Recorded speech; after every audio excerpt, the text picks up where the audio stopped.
Go to Settings and select Employees. Then go to the Personal Database tab. In the new window, click on the plus button and fill in the information about each employee manually. Please note that all fields in the personal database are optional, so you can choose to fill in only the relevant information. You can also edit the fields as needed. To add a new employee data, click on the plus button. And to delete the employee data, click the minus button.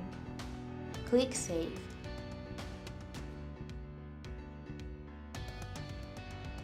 In the Personnel Database tab, click Import Employees. Within the Import Employees window, review the list of employees and click the Import button. If necessary, you have the flexibility to add or delete fields by clicking on plus or minus button. Click Save.